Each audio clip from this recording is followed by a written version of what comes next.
Good morning! Marhay na agaw mga katiwala. Mauran-uran na pagkaagaw mga katiwala. Welcome po digdi sa programang Simbahan Asin Komunidad. Kumusta po tabi ka mga gabos, mga katiwala? Burat na po sa may danindo. Mag-arasikaso na. Aram ko po malipot-lipot ang panahon ganyan. Medyo makauwak magasikaso, alagad kay puhan mga katiwala. Aram ko sa mga oras na ini, dakol pa dyan mga nakaigda pa, mga nakakurmon pa sa indang igdaan. Kasi ram magkurukaturog mga katiwala, no? Sagkod ko niyan mga katiwala, suspended man giraray po ang klase in some areas of Albay due to heavy rains brought by the shear line. Face-to-face classes po, suspended man giraray all levels, public and private po, kasabay po digdi sa Bakakay, Tabaco City, Tiwi, Santo Domingo, Pulangi, Manito, Rapu-Rapu, sa Awas man po, sa Malilipot, sa Libon, sa Ginubatan, sa Malinaw, digdi po sa Legazpi City, sa Kamalig, asin man digdi po sa Daraga. Asin siguro man po sa Legazpi City, Disaster Risk Reduction and Management, ngayon pa lang po nagpaluhasinda, ki-advise na mamamatayan ta po, makusog na pag-uran, taod-taod po na mga lunchtime. Kaya po sa mga katiwala niya to dyan na nasa peligrosong lugar sa pagbaha, asin pagrasay ng daga, mag-evacuate na po sa mga halangkaw, asin ligtas na lugar.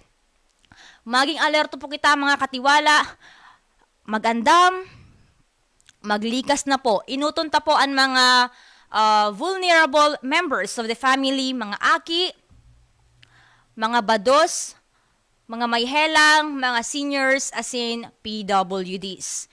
Mag-iingat po kita mga katiwala, dahil na po muna magpraduruman sa mga lugar na pigbabraha, tanganing malikayan taman po ang helang na dara kaini. Tasangon niya na panahon mga katiwala, dipisil na po ang magka-helang.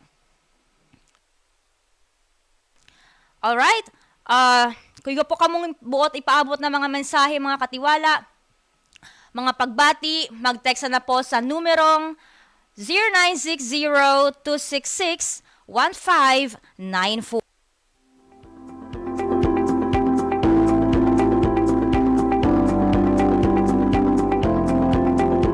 Happy birthday man po sa gabos nagsaselebrar kan sa indang mga kompleanyo ngunyan na aldaw mga katiwala. Happy birthday po sa Indo Gabos.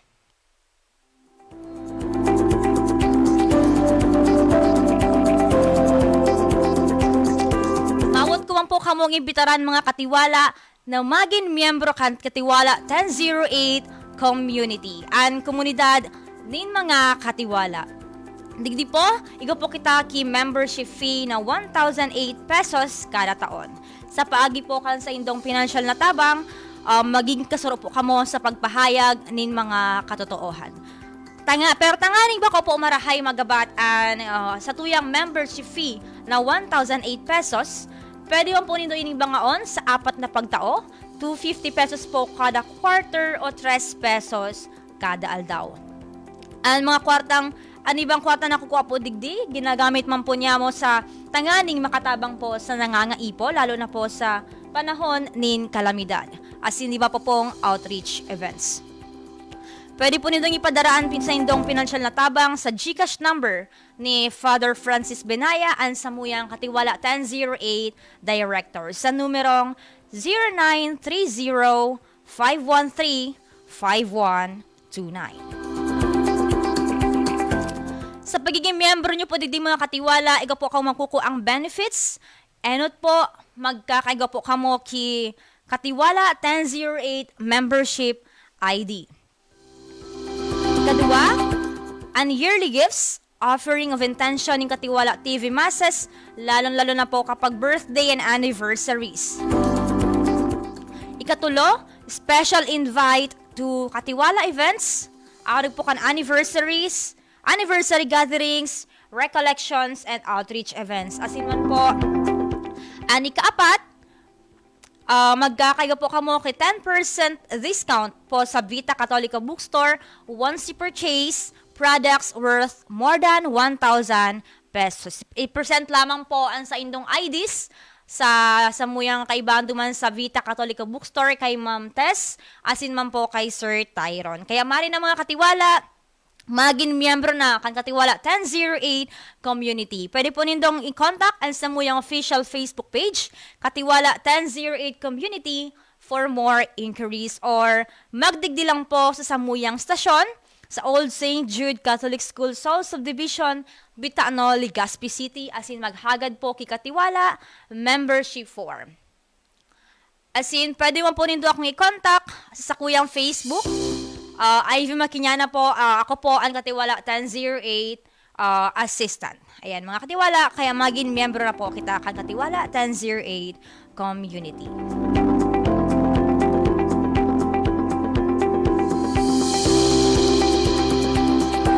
Ngunyan na bulan kan Enero, mga katiwala, sinaselebrata ang National Bible Month. Pero bago ta po yan, ipagpadagos na pag-urali-olay ta, kung ang tapo muna ang update halos sa luwas, Presscon, ginigibungon yan kan PSA Bicol. Report ni Katiwalang Dance Alta.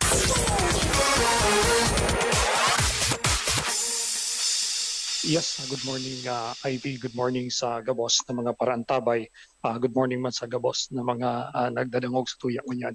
Nagpapadagos ngunyan ang nasaran na digdi sa Philippine Statistics Authority Regional Office number 5, digdi sa Bicol, digdi sa Syudad kan Legazpi, ini in connection ngani kan pagpresentar ninda kan nagpapkan inflation rate para sa bulan kan Disyembre ngunyan na taon kanakaaging taon 2024. Basado kaya sa initag kung sa inapig papiling ninda itoong pagbaba man kan inflation rate matapos na masababa nga ni ang inflation rate na na-record kan Bicol kumpara duman sa national na level. Base sa record na ipipresentar ni Mr. Ray Merhilia kan PSA ang OAC chief kan statisticals ang chief statistical specialist kan PSA Bicol, nagluluwas na kan 2020 kan December 2024 nakapag-record din na sa 2.4 inflation rate ang Bicol region. Mas hababa ini o duman sa inflation rate na na-record kan nakaaging Nobyembre na nasa 3.4% ang inflation. Sa ibungan ini o kay itong mga kadakol na mga na-eksperyensyahan na mga kalamidad digdi sa tuya, daiman nagkaigwanin signifikanteng epekto, lalong-lalo na sa paghiro kan presyo kan mga pangenot na barakalon an naging inflation digdi sa Bicol region. And kung hihilingon, igwanin ang annual 2024 average inflation rate kan Bicol naglalaog sa 3.5%, base naman iyan sa ipigpaluwas na datos ngunyan or initial datos katakod kang nagpapadagos na inflation rate digdi sa Bicol region ngunyan na taon ngunyan na aldaw, in particular na digdi sa Philippine Statistics Authority Regional Office number 5 digdi sa Rawis, Legazpi City. Siguro dangugon tatabi nagkapira lang tana sa question and answer niya na ang inflation rate, ang press conference may kinaraman sa inflation rate. Siguro ko atang nagkapirang mga infos or ang papadagos na press con.